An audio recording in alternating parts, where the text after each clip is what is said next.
Hi everybody, welcome back to the channel. I think the first thing to do is talk about the thumbnail. What happened was that in the middle of March I bought the red fizzy from a buy and sell platform called Le Bon Coin. It's a bit like eBay really. So I messaged the guy, went to see it, gave him the cash, took it away.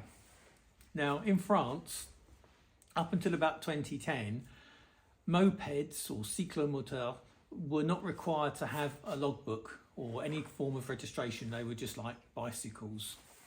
So there's no paper trail when you buy one of these bikes. You're just basically taking it on trust. It turns out that that red moped had been involved in a scam. I found out about it about 4 days ago when there was a Facebook post on one of the fizzy forums saying stolen bike, and I thought shit, but I also thought, well, I better do the right thing, because if the bike has been stolen, then this issue needs to be resolved before I get any further financially into it or get into any kind of legal trouble. So I contacted the guy who'd posted made the Facebook post, and it turned out he was acting on the part of a French guy who also is into fizzies, rather like we all are. So the story is that the guy before me saw the red fizzy on Facebook Marketplace for €800 and made contact with the guy and paid for it, with the intention that the bike would be couriered to his address because he doesn't live in the area. That was all agreed to. And then subsequently that didn't happen, and I saw the bike for sale on Le Bon Coin and brought it in good faith. So the situation is that the guy, Facebook Marketplace guy, is down €800. I've given him as much information as I possibly can about the person that I brought it from and where and when I brought it, and all of the email correspondence I had with the seller, and it's looking like it was the same person. Now I don't know what has happened between buyer number one and the seller. There's something happened there. You would have thought that the guy would have refunded the money if he wasn't going to courier it, and he's subsequently sold it to me. But the first buyer is okay with me having the bike, which I think is very good of him, and also he's trying to get the money back from the seller, but he realizes that he's really got no recourse, because there's no kind of protection when you buy something through Facebook Marketplace and you just do a bank transfer. If you do it on eBay or Le Bon Coin, you can use a buy it now option, then you've got some form of protection if the deal doesn't go through. So as it stands, I've put the red fizzy to one side just for the moment, just until the dust settles on this particular issue, because I don't want to get any more into it and then find out that I've got some obligation to give the bike back to the seller or pass it on to the original buyer. I don't think I have. The registration process is going through. I've got a certificate of conformity for the bike, and I've applied for the registration document in my name, and that is all ongoing. And I think everyone's pretty cool with the situation, which is a relief to me. Anyway, I'm doing some work on the silver fizzy in the meantime. I've got an electrical glitch that I want to get to the bottom of. I want to change the forks for the correct forks. I want to get shot of this rather ugly aftermarket front mudguard. I've already put on the new old stock genuine Yamaha handlebars and a new brake master cylinder I got from Yambit. It's a replacement, not an original, but I think it looks the part and it seems to work very well. So with all that said, I shall now show you the video that I had originally intended for this Friday, and working on the red fizzy again. Have a wonderful Easter. Thank you so much for watching. Thank you for subscribing, and hopefully I'll see you with more red fizzy action in the future. few more parts have arrived, so I've put the rear tyre onto the rear wheel. We'll go into the front wheel in a sec. There is a difference I found between the swinging arms on the cush drive bikes versus the non-cush drive bikes. So the non-cush drive bikes just have the spindle coming through this gap here, and on the cush drive bikes you have the requirement of this stub axle, so that gap there is much bigger than on the non-cush drive bikes. So if I can just show you with a spindle, if you mounted the ordinary spindle through there, look, it doesn't work very well. So this swinging arm has definitely got to come off. So this is the front wheel. The front wheel has got a slight problem, other than the fact, of course, it's mounted on the back. We've got a flat spot on the rim. So if I spin it, you can see it. And I think it's probably too big for the tyre to compensate. So I'm going to have to find somebody that can straighten that rim out. I've moved outside because we're going to start messing about with petrol now. The first thing I want to do is check that this tank is actually not rusted through and will hold petrol. If we're good, and I hope we are, I'm going to use that petrol that's in it to swill it out and clean it, because it looks a little bit yucky. There doesn't appear to be a huge amount of rust in there. But that isn't looking brilliant. Right, let's crack on.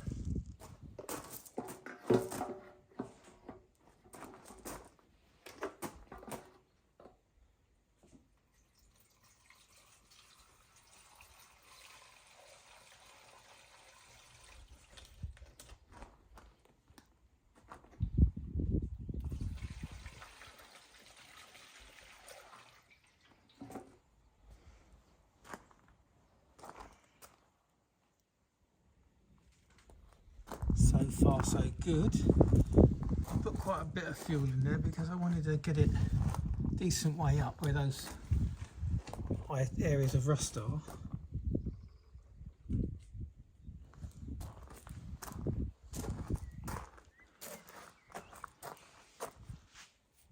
So from my fizzy parts I do have a petrol cap, but it doesn't have a rubber seal.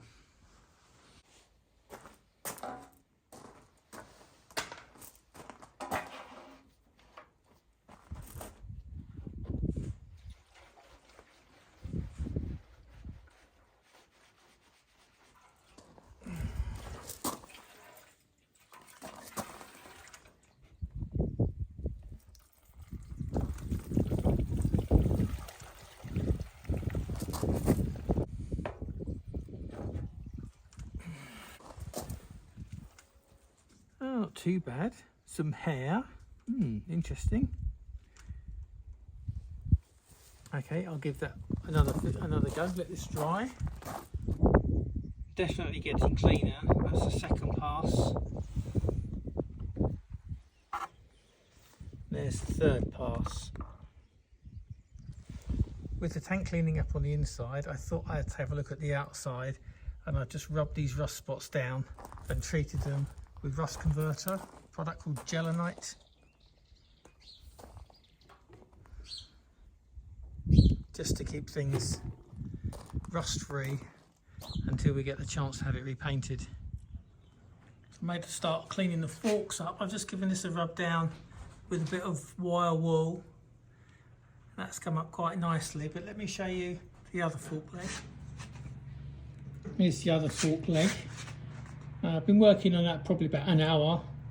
I used a sandblaster on it first of all to get all that horrible old varnish off, and although it gave it a matte finish, this is just wire wool, a little bit of metal polish and 500 grit wet and dry. So I want to take it to at least 1,000 wet and dry. Excuse the noise, we have roadworks. So this is the fork still on the bike, yet to be worked on.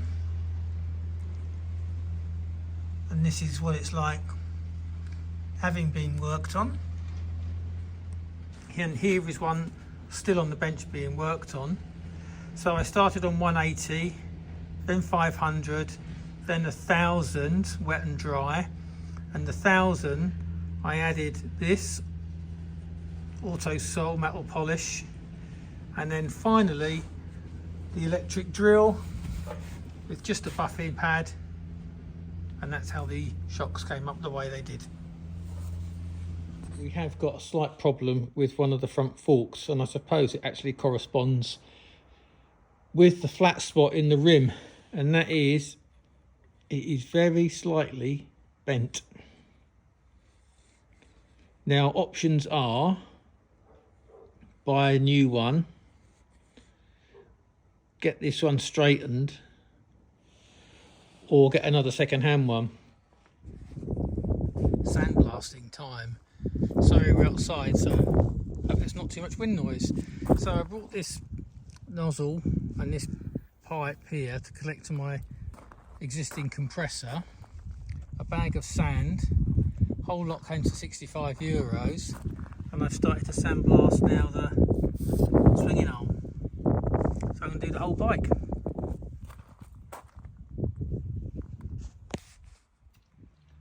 Not quite finished. Even the stack compressor, this big one here, isn't really up to the job.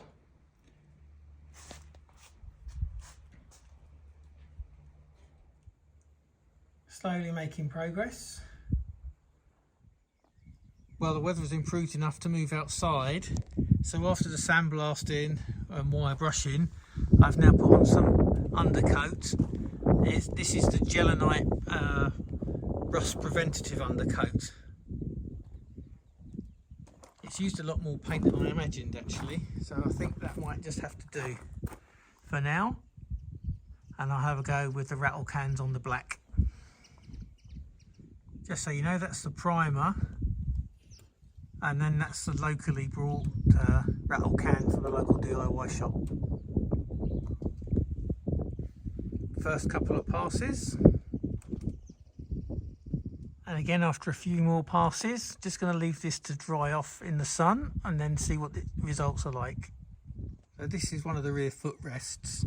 What I'm going to do is clean it up on the wire wheel, all the pieces, and as it's not possible for me to have them replated in whatever they were plated in when they came out of the factory, I'm going to clean them up and then just use some lacquer so that I stop them from rusting but also preserve some of the look.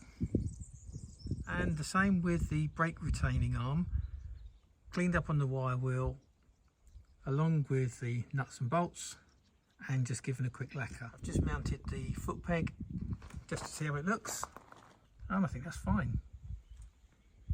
As I take bits off of the frame, I just quickly rub them over the wire wheel and then give them a lacquer. Stripping down is coming on a treat.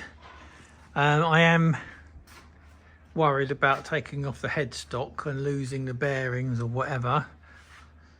I'm just plucking up the courage to do that, but I think once that's done, I'll probably give the bike a jet wash, get all that crap off from under there, let it dry, and then do a mixture of sanding by hand and machine and sandblasting any awkward bits that I can't get to.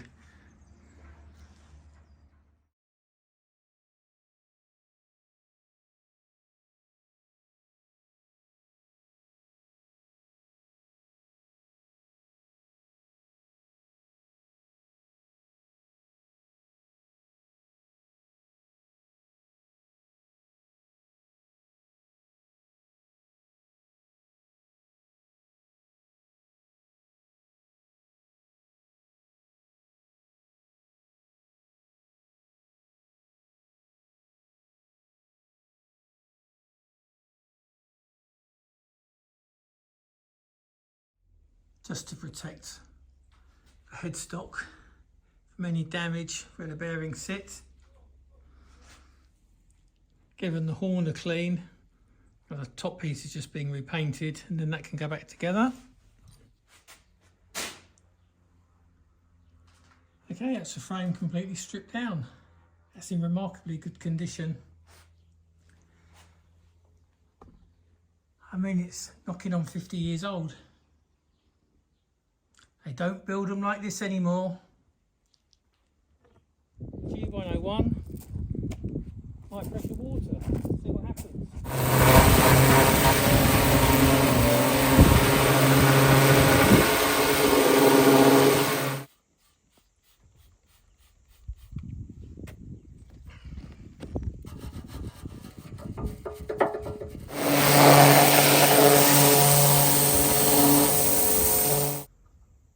So just letting the frame dry out. Brought all the sandblasting kit away from the house and the garage because that bloody sand gets everywhere. So here we are, we've made a start on the sandblasting and the sanding. Inside's coming up quite nice. My plan is to give the inside some of that gelinite undercoat, but not the outside, because I think these things rust from the inside out. Let's see what other progress we've been making. And we've given the centre stand and the yoke its first coat of paint. So from the front, the yoke, fork tops and horn, into the middle, the pedals and the centre stand, and then the swinging arm and bits and bobs that connect to that, and the rear wheel. Now I'm sure that the exact shade or tone and colour of some of these paints is wrong, but it's all I can get from the local auto and DIY store. That took a minute, but we're pretty much there, just a little bit more to do. I used 180 grit sandpaper and the sandblaster. The 180 grit did scratch it up a bit, so I went over it again with 400 just to take the worst of it out. I just see a little bit there that needs touching up. So the idea is that I'm going to string that frame up between these two step ladders and paint it from there. Well, I said originally that I wasn't going to undercoat the frame, but in the end I decided to. It's quite a complicated piece of metal to paint, so it's going to act as a guide coat really for the black that's going to go on top. But also there was a little bit of surface rust, particularly on the inside. I got that as best I could, and it also takes out those tiny imperfections in the metalwork, you know, where I may have over rubbed or not rubbed hard enough. So I'm going to let that dry. It's not particularly even, I've got some more to do. Whether or not I'll get to start on the black today remains to be seen, but pretty pleased with the way that's come out. I've never done this before with a rattle can or any paint really. I know, I don't have any patience. I've started on the black paint. Guys, I'm going to have to wrap it up here. Thanks so much for watching, and I'll catch you in the next video.